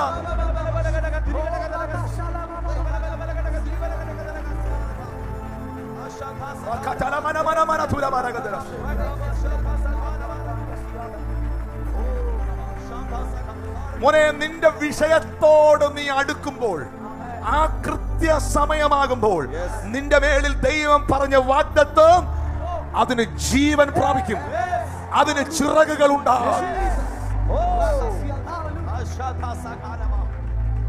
ഇത് ഒരു നിമിഷോട് ഇരുന്നോ, പ്രാർത്ഥിച്ച് അവസാനിപ്പിക്കാം.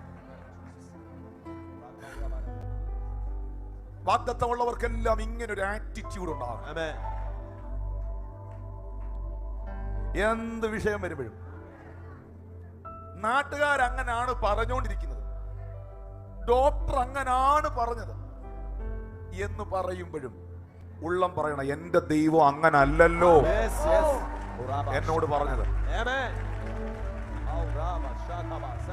എന്റെ കയ്യിലിരിക്കുന്ന വിശുദ്ധ വചനം അങ്ങനല്ലല്ലോ എന്നോട് പറഞ്ഞത്. അതുറയ്ക്കണം, അതുറയ്ക്കണം. മനുഷ്യൻ പറഞ്ഞ വാക്ക് കണ്ടോ, അവൻ എന്നോട് അരുളി ചെയ്തതുപോലെ തന്നെ സംഭവിക്കുമെന്ന് ഞാൻ ദൈവത്തിൽ വിശ്വസിക്കും. വിശ്വാസം ഒരാശ്രയമാണ്. വിശ്വാസം ആടി ഉലയുന്ന കപ്പലിനൊരു നങ്കൂരമാണ്. വിശ്വാസം എൻ്റെ പരിചയമാണ്. വിശ്വാസം എൻ്റെ കോട്ടയാണ്. വിശ്വാസം എൻ്റെ വെളിച്ചമാണ്. വിശ്വാസം എൻ്റെ ജീവിതത്തിൽ അത്ഭുതങ്ങളെ സൃഷ്ടിക്കുന്നതാണ്. അവിശ്വസിക്കരുത്. നെഞ്ചിൽ കൈവച്ച് പറയണം, എനിക്കൊരു ഉടയവനുണ്ട്.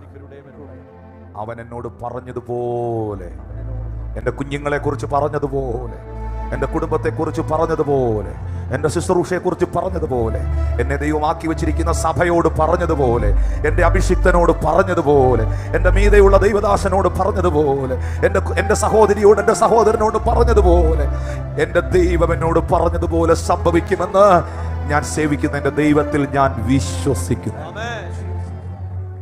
That is my assurance. അതാ നമ്മുടെ ഉറപ്പ്, അതാ നമ്മുടെ ഉറപ്പ്, അതാ നമ്മുടെ ധൈര്യം, അതാ ധൈര്യം. അതുകൊണ്ട് താഴേക്ക് വായിപ്പിക്കാൻ സമയമില്ല. കപ്പൽ തകർന്നു. പലക കണ്ണങ്ങളുടെ മേൽ പിടിച്ച് അവർ മറുകരയിലെത്തി. അവിടെ എഴുതിയിട്ടുണ്ട്, അവരിൽ ഒരാള് പോലും നഷ്ടമായി പോയില്ല. മക്കളെ,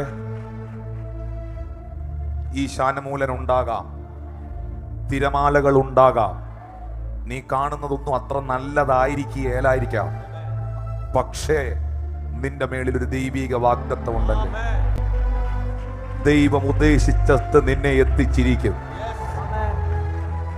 നീ അവിടെ എത്തിയിരിക്കും. അവിടെ എല്ലാ ഭയവും മാറട്ടെ. ഭാവിയെ കുറിച്ചുള്ള ആകുലതകൾ, മക്കളെ കുറിച്ചുള്ള ആകുലതകൾ, ബിസിനസിനെ കുറിച്ചുള്ള ആകുലതകൾ, അവരുടെ പഠിത്തത്തെ കുറിച്ചുള്ള ആകുലതകൾ, ശുശ്രൂഷയെ കുറിച്ചുള്ള ആകുലതകൾ. ചിലർ പറയുന്നു, എനിക്ക് പ്രായം ഇത്രയായി, സമയം ഇത്രയായി, ഒന്നും നേടാൻ കഴിഞ്ഞില്ല, ഒന്നും പ്രാപിക്കാൻ കഴിഞ്ഞില്ല, എന്റെ സമയങ്ങൾ മുന്നോട്ട് പോകുന്നു. ഡോണ്ട് വറി, ഭാരപ്പെടണ്ട. നിനക്ക് നഷ്ടപ്പെട്ട വർഷങ്ങളെ വർഷങ്ങളായി ദൈവം തിരിച്ചു തരും. നിനക്ക് നഷ്ടപ്പെട്ട സന്മത്സരങ്ങളെ സന്മത്സരമായി ദൈവം തിരിച്ചു തരും. ഏലിയാവ് എവിടെയാണ് എനിക്ക് സമസ്വഭാവമുള്ള മനുഷ്യനായത്? ഒന്ന്, ജീവനുള്ള ദൈവത്തെയാണ് ഏലിയാവ് സേവിച്ചത്. ഞാനും അങ്ങനെയാണ്. ആ ദൈവത്തിലാണ് ഏലിയാവ് വിശ്വാസം അർപ്പിച്ചത്. ഞാനും അങ്ങനെയാണ്. എൻ്റെ പ്രാർത്ഥനകൾക്ക്, എൻ്റെ വാക്കുകൾക്ക് മാനം നൽകുന്ന, അതിനെ പ്രവൃത്തി തലത്തിൽ കൊണ്ടുവരുന്ന ഒരു ദൈവമുണ്ട് എന്ന ഉറപ്പ് ഏലിയാവിനുണ്ടായിരുന്നു. അതെ, ഞാൻ വിശ്വസിക്കുന്നു. എന്നോട് എൻ്റെ ദൈവം പറഞ്ഞ വാഗ്ദത്തങ്ങൾ, എൻ്റെ പ്രാർത്ഥനകൾ എൻ്റെ ദൈവം അത്ഭുതമാക്കി മാറ്റുമെന്ന്. വേദപുസ്തകത്തിൽ ഒരു കാര്യം കൂടെ പറഞ്ഞ് അവസാനിപ്പിക്കുകയാണ്. ഏലിയാവ് അറിഞ്ഞ സത്യത്തെ വിളംബരം ചെയ്യാൻ ആഹാബിന്റെ മുമ്പിൽ നിൽക്കുന്ന ഏലിയാവിനെ നിങ്ങൾക്ക് കാണാം. അറിഞ്ഞ സത്യത്തെ വിളംബരം ചെയ്യാൻ അഗ്രിപ്പായുടെ മുമ്പിൽ നിൽക്കുന്ന പൗലോസിനെ നിങ്ങൾക്ക് കാണാം. ചങ്ങലകൾ ധരിച്ചുകൊണ്ടും സത്യം സത്യമായി വിളിച്ചു പറയുകയാണ്. ഈ കൂട്ടത്തോട്, മുഴുവൻ ജനത്തോട് ഞാൻ സ്നേഹത്തോടെ പറയാം, മക്കളെ, നിങ്ങളുടെ അകത്തൊരു വെളിച്ചം കത്തുന്നു. നിങ്ങൾ അറിഞ്ഞ ഈ സത്യത്തെ, നിങ്ങൾ അനുഭവിക്കുന്ന ഈ ദൈവകൃപയെ കട്ടിലിന്റെ കീഴിൽ വെക്കാനല്ല, ഒളിച്ചു വെക്കാനല്ല, ഈ വിളക്കിനെ തണ്ടിന്റെ മേൽ ഉയർത്തി വെച്ചുകൊണ്ട് ഞാൻ നിങ്ങളുടെ മേൽ ഒരു വാക്ക്, ഒരു അനുഗ്രഹത്തിന്റെ വാക്കിടുകയാണ്. നീ ദേശത്തിനൊരു വെളിച്ചമായിരിക്കും, നീ കുടുംബത്തിനൊരു വെളിച്ചമായിരിക്കും, നീ പട്ടണങ്ങൾക്കൊരു പ്രകാശമായിരിക്കും. നീ അറിഞ്ഞ ദൈവകൃപയും പ്രാപിച്ച ദൈവശക്തിയും നീ വിശ്വസിച്ച വിശ്വാസവും മറ്റുള്ളവർക്ക് പകർന്നു കൊടുക്കുവാൻ പരിശുദ്ധാത്മാവ് നിന്നെ ഉപയോഗിക്കും. ശബ്ദമുയർത്തി hallelujah. Amen. Thank you Lord Jesus. പ്രിയമുള്ളവരെ, പാസ്റ്ററെ, അതിന്റെ രണ്ടാമത്തെ വാക്യം ഇവിടെ വായിച്ച് അവസാനിപ്പിച്ചു. പിന്നെ അവന് യഹോവയുടെ അരുളപ്പാട് ഉണ്ടായതെന്നാൽ, നീ ഇവിടെ നിന്ന് പുറപ്പെട്ട് കിഴക്കോട്ട് ചെന്ന് യോർദാന് കിഴക്കുള്ള കെരീത് തോട്ടിനരികെ ഒളിച്ചിരിക്കുക. തോട്ടിൽ നിന്ന് നീ കുടിച്ചു കൊള്ളണം. അവിടെ നിനക്ക് ഭക്ഷണം തരേണ്ടതിന് ഞാൻ കാക്കയോട് കൽപ്പിച്ചിരിക്കുന്നു. നിനക്കൊരു കാര്യം മനസ്സിലായോ? ഉള്ള സത്യം മുഖത്ത് നോക്കി പറയുന്നവനെ സമൂഹം ഒറ്റപ്പെടുത്തും.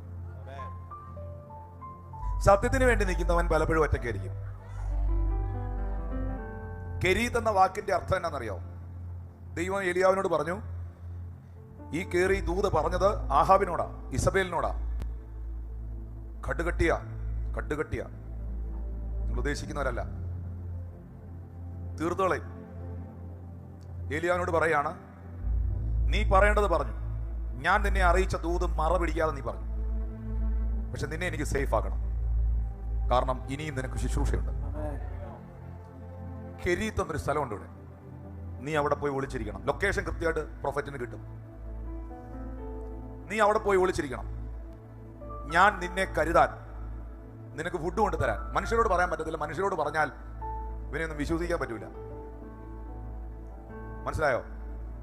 ദൈവത്തിന് മനുഷ്യനേക്കാൾ കുറച്ചുകൂടെ വിശ്വാസം കാക്കയായിരുന്നു. ഹല്ലേലൂയ, സ്തോത്രം. ഇവൻ ചിലപ്പോൾ പോയി ആഹാബിനോട് പറഞ്ഞു കൊടുത്താലോ, ഇപ്പുറത്ത് ഇരിക്കുന്നവൻ അപ്പുറത്ത് പോകുന്ന, അപ്പുറത്ത് ഇരിക്കുന്നവൻ ഇപ്പുറത്ത് വരുന്ന ഒരു പ്രത്യേക സീസണിലാണല്ലോ നമ്മൾ ചേർന്ന് രാമൻ പറഞ്ഞു. പിന്നെ കൈവക്കണ്ട, പ്രാർത്ഥിച്ചാൽ മതി. അതുകൊണ്ട് ദൈവം കാക്കയോട് പറഞ്ഞു. ഇവിടെ ഞാൻ കാണുന്നത് കെരീത്ത് എന്ന വാക്കിന്റെ അർത്ഥം പ്ലേസ് ഓഫ് സെപ്പറേഷൻ. പറഞ്ഞ സെപ്പറേഷൻ. ഒറ്റയ്ക്ക് ഏകാന്തമായി തനിച്ച് മാറിപ്പോയി ഇരിക്കുന്ന ഒരു സ്ഥലം. എപ്പോഴും ഓർക്കണം, സത്യത്തിന് വേണ്ടി നിന്നാൽ, ഈ വചന സത്യത്തിന് വേണ്ടി സ്റ്റെപ്പ് വെക്കുന്ന എല്ലാവർക്കും ഒരു സെപ്പറേഷൻ ഉണ്ടാവും.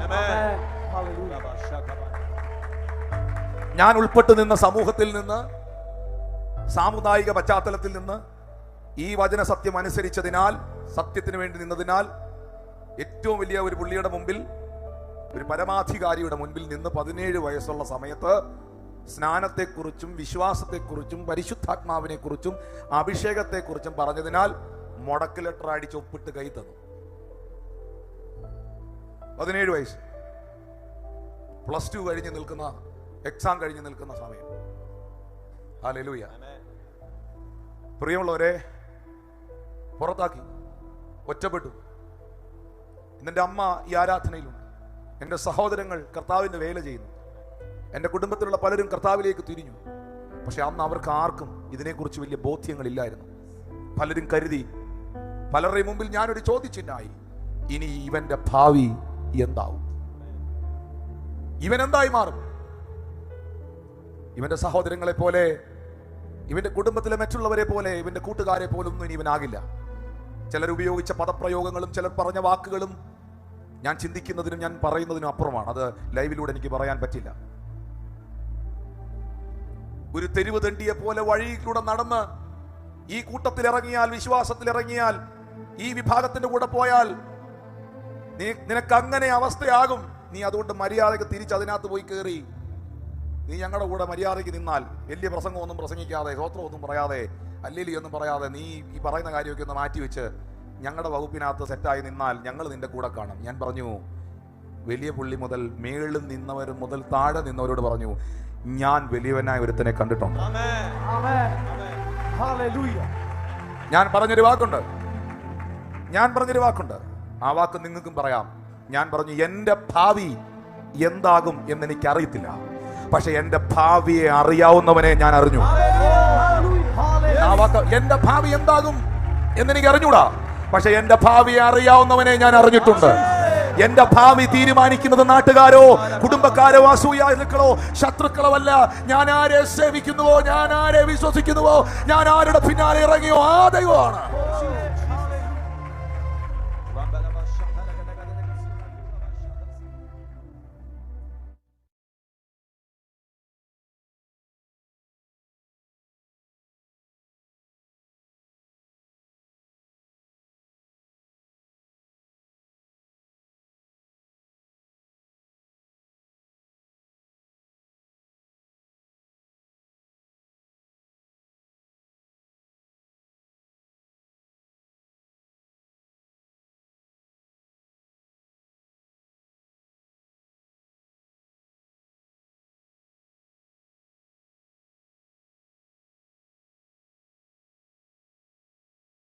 ദൈവത്തെയാണ്.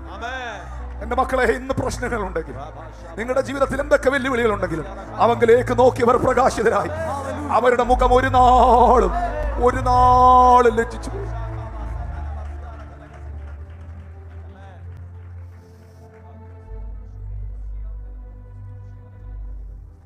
ഞാൻ നിന്നെ കരുതും. മക്കളെ, ഒറ്റപ്പെടലിന്റെ നടുവിലും നിന്നെ കരുതാൻ മറക്കാത്തൊരു ദൈവമുണ്ട്. ഒറ്റപ്പെടലിന്റെ നടുവിലും നിന്നെ കരുതാൻ മറക്കാത്തൊരു ദൈവമുണ്ട്. ഒറ്റപ്പെടലിന്റെ നടുവിലും നിന്നെ പുലർത്താൻ മറക്കാത്തൊരു ദൈവമുണ്ട്. സെപ്പറേഷൻ ഉണ്ടോ? എവിടെങ്കിലും സെപ്പറേറ്റ് ചെയ്തോ? ഒറ്റപ്പെട്ടോ മോനെ? എവിടെങ്കിലും നീ ഒറ്റപ്പെട്ടോ? മോളെ, എവിടെങ്കിലും ഒറ്റപ്പെട്ടോ? ആരെങ്കിലും നിനക്ക് തരേണ്ട പരിഗണനകൾ തരാതെ പോയോ? നിന്നെ ആരെങ്കിലും അവഗണിച്ചോ? പാസ്വേഡ് പറ, അവഗണിച്ചോ? എവിടെങ്കിലും അവഗണിച്ചോ? ഞാൻ നിന്റെ തലയിൽ കൈവച്ച് പറയുന്നു, വെയിറ്റ്, മൊത്തം കേട്ടിട്ട് കൈ അടിക്കാവൂ. ഞാൻ നിന്റെ തലയിൽ കൈവച്ച് ആത്മാവിൽ പറയുന്നു, നിന്നെ അവഗണിച്ചവർ നിന്നെ പരിഗണിക്കേണ്ടി വരും. വിശ്വസിക്കുന്നവരെന്ന് കരമൻ, നിന്നെ പരിഗണിക്കേണ്ടി വരും.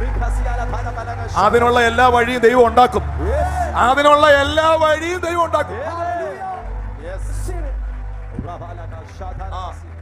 100%. പ്രവാചകനായ യെശയ്യാ പറയുന്നു, നിന്നെ നിന്ദിച്ചവർ നിന്റെ കാല് പിടിച്ച് നമസ്കരിക്കും.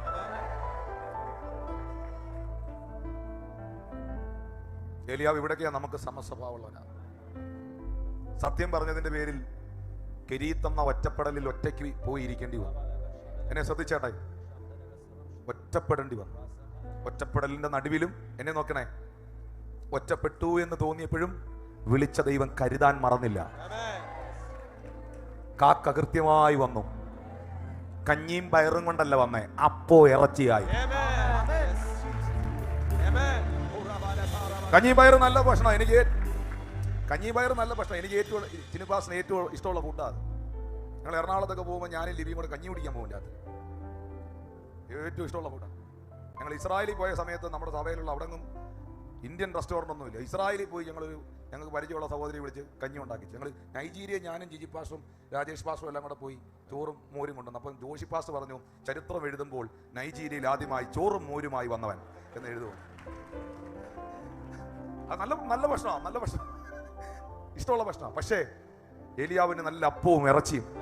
സമയം വിശക്കുന്ന സമയമാണെന്നറിയാം, ഞാൻ കൂടുതൽ എക്സ്പ്ലെയിൻ ചെയ്തില്ല. നല്ല അപ്പവും ഇറച്ചിയുമായി കാക്കയെത്തി, കൃത്യമായിട്ടെത്തി. എന്തെങ്കിലും തട്ടിക്കൂട്ടി കൊടുക്കുകയല്ല. ഈ ശരിക്കും പറഞ്ഞാലേ ഈ മനുഷ്യൻ ഒറ്റപ്പെടുത്തിയെടുത്തേ ദൈവത്തെ അറിഞ്ഞതിന്റെ പേരിൽ, സ്നാനപ്പെട്ടതിന്റെ പേരിൽ, രക്ഷിക്കപ്പെട്ടതിന്റെ പേരിൽ, ആരാധനയ്ക്ക് പോയതിന്റെ പേരിൽ, സത്യം അറിഞ്ഞതിന്റെ പേരിൽ ഈ ഒറ്റപ്പെട്ട് നിന്നതിനകത്ത് കുറച്ചുകൂടെ കഴിയുമ്പോൾ അതിനകത്ത് ഭയങ്കര ഒരു സന്തോഷമുണ്ട്. ആ സന്തോഷമൊന്നും ഇപ്പൊ എല്ലാവരും കൂടെ ഉള്ളപ്പോ ഇല്ല. വാസ അനുഭവിച്ചിട്ടുണ്ടോ? സന്തോഷം അനുഭവിച്ചിട്ടുണ്ടോ? ഞാൻ തുറന്നു പറയാം, എന്റെ അനുഭവം. ആ സന്തോഷമൊന്നും ആളും പരിവാരവും പരിവട്ടതൊന്നും ഉള്ളപ്പോ ഇല്ല. ആ ഒറ്റപ്പെട്ടൊക്കെ നിന്ന് എല്ലാവരും തെറി പറഞ്ഞ, ചീത്ത പറഞ്ഞ, എല്ലാവരും എതിർത്താ, നീ എവിടോടാ പ്രാർത്ഥനയ്ക്ക് പോകുന്നത്, എവിടോടാന്നൊക്കെ ചോദിച്ചിങ്ങനെ കാണിച്ചോടാന്നൊക്കെ പറഞ്ഞ് ഇന്ന സമയത്ത് ഒരു പ്രത്യേക ഒരു ഗ്രേസ് ആയിരുന്നു. ചേർന്ന് രാമയും പറഞ്ഞു. അപ്പോ ഇറച്ചിയായി കാക്കയെത്തി. ഞാൻ ചോദിക്കട്ടെ, പ്രതിസന്ധിയുടെ നടുവിലും ദൈവം കരുതിയോ? അപ്പൊ ഏലിയാവ് നിങ്ങൾക്ക് സമസ്വഭാവമുള്ളവനാണോ? ആണോ? സത്യം പറഞ്ഞതിന്റെ പേരിൽ ഒറ്റപ്പെടേണ്ടി വന്നോ? അപ്പൊ ഏലിയാവ് നിങ്ങൾക്ക് സമസ്വഭാവമുള്ളവനാണോ? ഇപ്പോഴും സേവിക്കുന്നത് ജീവനുള്ള ദൈവത്തെയാണോ? അപ്പൊ ഏലിയാവ് നിങ്ങൾക്ക് സമസ്വഭാവമുള്ളവനാണോ? അറിഞ്ഞ വിശ്വാസത്തിന് വേണ്ടി നിങ്ങൾ ഉറച്ചു നിൽക്കുന്നോ? അപ്പൊ ഏലിയാവ് നിങ്ങൾക്ക് സ്വഭാവമുള്ളവനാണോ? ഞാൻ പ്രാർത്ഥിക്കുന്നത്, ഞാൻ പ്രഖ്യാപിക്കുന്നത് എന്റെ ദൈവം എനിക്ക് വേണ്ടി ചെയ്യും, ആ വാഗ്ദത്തത്തെ അവൻ നിവർത്തിക്കുന്നു വിശ്വസിക്കുന്നോ? അപ്പൊ ഏലിയാവ് നിങ്ങൾക്ക് സമസ്വഭാവമുള്ളവനാണോ? ഇങ്ങനെ ഒത്തിരി ഒത്തിരി ഒത്തിരി കാര്യങ്ങളിൽ ഏലിയാവ് എനിക്ക് സമസ്വഭാവമുള്ള മനുഷ്യനാണ്. കിരീടത്തോട് പറ്റി കാക്കയുടെ വരവ് നിന്നു. ദൈവം ഏലിയാവിനെ സാരാഫത്തിലേക്ക് അയച്ചു. Doctor Karun and pastors, are you ready to receive something today? ഞാൻ ഇത് പറഞ്ഞ് നിർത്തുകയാണ്. ഉറപ്പായിട്ടും ഞാൻ പറഞ്ഞത് 1 മണിക്ക് നിർത്തുമെന്നാണ്. 1:10 എന്നെ അവസാനിപ്പിക്കുക. സാരാഫത്ത് ആരുടെ സ്ഥലം എന്നറിയാവോ? ഇസബേലിന്റെ ജന്മനാടാണ്. ഇസബേലിന്റെ കുടുംബ വീടാണ് സാരാഫത്ത്. പഠിച്ചാൽ മതി ചരിത്രം. ഏലിയാവിനെ കൊല്ലാൻ നടക്കുന്ന ആരാ? കണ്ടാ തട്ടിക്കളയും, വാണ്ടഡ് എന്ന് പറഞ്ഞ എല്ലായിടത്തും കൊണ്ട് പോസ്റ്റ് ഒട്ടിച്ചിരിക്കുന്ന ആരാ? ഇസബേൽ. പിടിച്ചു കൊടുക്കുന്നവർക്ക് ഇത്ര രൂപ ഇനാം എന്ന് പറഞ്ഞ് പോസ്റ്റ് ഒട്ടിച്ചിരിക്കുന്ന ഇസബേല. ദൈവം ഏലിയാവിനെ അവളുടെ ഹെഡ് ക്വാർട്ടേഴ്സിനകത്ത് കയറ്റി വിട്ടു. എന്നിട്ട് അവിടെ പോയി ആ ഒരു ഭവനത്തിനകത്ത്, ഒരു വിധവയുടെ വീട്ടിനകത്ത് ഏലിയാവിനെ 3.5 വർഷത്തോളം ആ പട്ടണത്തിൽ ദൈവം നിർത്തി. ഭൂമിയിലെ യഹോവ മഴ പെയ്യിക്കുന്ന നാൾ വരെ. നിങ്ങൾ ശ്രദ്ധിക്കേണ്ട ഒരു തൂതൂടുണ്ട്. ഒരു സ്ത്രീ തനിച്ച് പാർക്കുന്ന വീട്ടിൽ ഒരു കുഞ്ഞേ കൂടുള്ളൂ. അവൾ വിധവയാണ്. ഏലിയാവ് ഒരു പുരുഷനാണ്. ആ വീട്ടിൽ, ആ സ്ഥലത്ത് ഈ പ്രവാചകൻ വിശുദ്ധനായി, വിശ്വസ്തനായി, പാപം ചെയ്യാത്തവനായി, നേരുള്ളവനായി നിന്ന ഒറ്റ കാരണം കൊണ്ടാണ് അടുത്ത തലത്തിൽ കയറി പിശാചിനെ അടിയാൻ കഴിയും. ഓക്കെ, സാത്താൻ ആരെയാ പേടിക്കുന്നതെന്ന് ചോദിച്ചാൽ 90 പ്രസംഗമായിട്ട് നടക്കുന്ന 14 പാട്ട് കാണാതെ പഠിച്ച ആളെയല്ല, ജീവിതം കാത്തു സൂക്ഷിക്കുന്നവനെ. ഹല്ലേലൂയ. അവന്റെ വാക്കുകൾക്ക് ദൈവം ഒപ്പിടും. ദൈവത്തെ ഞാൻ ബൈബിളിൽ നിന്ന് പറയാം. ഒത്തിരി ചരിത്രം, അബ്രഹാം തുടങ്ങി ഒത്തിരി ചരിത്രത്തിൽ നിന്നാണ് ഞാൻ ഈ പറയുന്നത്. ദൈവത്തെ അനുസരിച്ചവരെ ദൈവം അനുസരിക്കുന്നത് ഞാൻ കണ്ടിട്ടുണ്ട്. മോശ പറഞ്ഞു ഇവരെ ഇപ്പൊ ന്യായം വിധിക്കണ്ടെന്ന്. ദൈവം വിട്ടുകളഞ്ഞു. ഹല്ലേലൂയ. അബ്രഹാം ദൈവത്തോട് ഇന്ന് വില പേശുക. 10 പേരെങ്കിലും ഉണ്ടെങ്കിൽ, 2 പേരെങ്കിലും, ദൈവം ഒരാളെങ്കിലും ഉണ്ടെങ്കിൽ വിട്ടൂടെ? ഒരു കൂട്ടുകാരനോട് സംസാരിക്കുന്നല്ലേ ദൈവം 10 പേര്, ഒരാൾ 2 പേര് ഇങ്ങനെ സംസാരിക്കുക.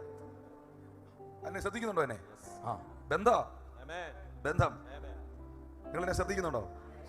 ഹല്ലേലൂയ.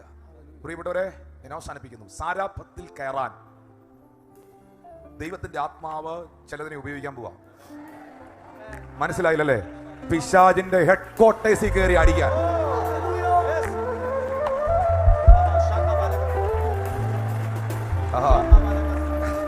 നിന്റെ മുമ്പിൽ വന്ന കരീത്തും, നിന്റെ മുമ്പിൽ വന്ന വെല്ലുവിളികളും, നിന്റെ മുമ്പിൽ വന്ന സകല പ്രതിസന്ധികളും നിന്റെ പ്രമോഷനാക്കി ദൈവം മാറ്റാൻ പോവുകയാണ്.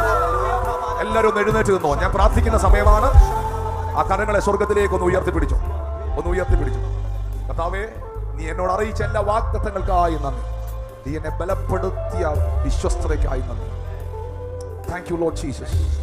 ഇനി എല്ലാവരും എന്നെ ഒന്ന് നോക്കിയേ. ഏറ്റവും കൂടുതൽ മരണഭീഷണി നേരിട്ട മനുഷ്യനാണ് ഏലിയാവ്. പിടികിട്ടിയോ? ഇനി 2, പുള്ളി നിരാശനായി ചൂരച്ചെടിയുടെ ചൂട്ടിൽ പോയിരുന്നിട്ട് പറഞ്ഞു മരിച്ചാൽ കൊള്ളാമെന്ന്.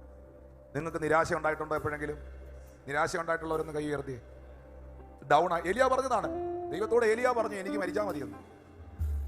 നിരാശ വന്നിട്ടുള്ളവരുണ്ടോ? കൈ ഉയർത്താം. അപ്പൊ തന്നെ അപ്പുറത്ത് വിശ്വാസമുണ്ട്, ഇപ്പുറത്ത് നിരാശയുണ്ട്. അങ്ങനെയുള്ള ഒരു കൈ പൊക്കി പിടിച്ചേ. ഒട്ടും ഭാരപ്പെടണ്ട, ഏലിയാവ് നിനക്ക് സമസ്വഭാവമുള്ള മനുഷ്യനായിരുന്നു. ഹല്ലേലൂയ. ഏലിയാവ് നിനക്ക് സമസ്വഭാവമുള്ള മനുഷ്യനായിരുന്നു.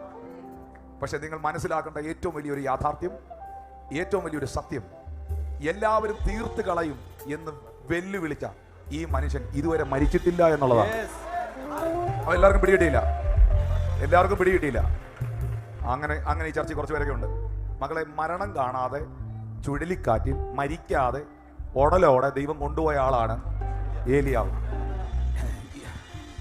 ഈ കൂടുതൽ കയറി അങ്ങ് വെല്ലുവിളിച്ചാൽ ദൈവം അതിനകത്ത് കയറി അങ്ങ് നടപടിയെടുക്കും.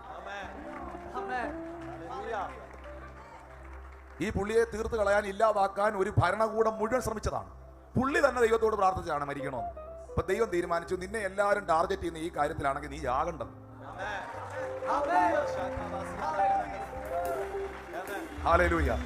ഞാൻ ഇങ്ങനെ ഒരു ദൂത് റിലീസ് ചെയ്ത് വിടുകയാണ്. ശത്രു നിന്നെ തകർക്കാൻ ശ്രമിക്കുന്നിടത്ത് ദൈവം നിന്നെ ഉയർത്താൻ.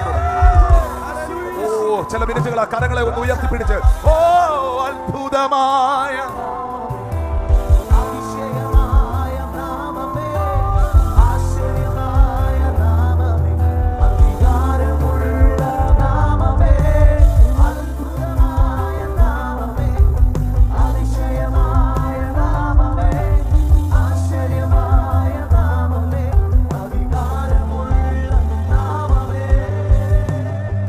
പതിനായിരങ്ങളിൽ ശാരോനിൽ റോജാവേ, പതിനായിരങ്ങളിൽ സുന്ദരനേ ശാരോനിൽ റോജാവേ. ബൈബിൾ പറയുന്നു അവൻ ദൈവമായിരിക്കും.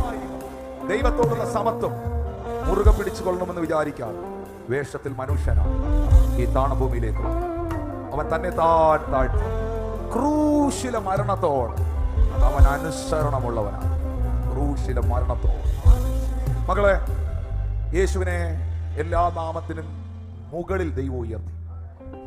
നിങ്ങളുടെ ജീവിതത്തിലെ കെരീത്തുകൾ നിങ്ങളുടെ വെയിറ്റിംഗ് പീരീഡുകളാണ്, നിങ്ങളുടെ പ്രിപ്പറേഷൻ ടൈമാണ്. ഒരിക്കലും നിങ്ങളുടെ വേസ്റ്റിംഗ് ടൈം അല്ലാതെ. ആരോടൊക്കെയോ കർത്താവ് പറയുന്നു, ദൈവം നിന്നെ സാരാപത്തിലെ ശുശ്രൂഷകൾക്ക് വേണ്ടി അടുത്ത ഒരു ജനറേഷനെ അഭിഷേകം ചെയ്യാൻ ദൈവം നിന്നെ ഒരുക്കുകയാണ്. ദൈവം നിന്നെ ഒരുക്കുകയാണ്. Thank you Lord Jesus. Thank you Holy Spirit of God. ഈ കൂട്ടത്തിൽ ഞാൻ ഇതുവരെ എൻ്റെ ജീവിതം കർത്താവിനായി സമർപ്പിച്ചിട്ടില്ല.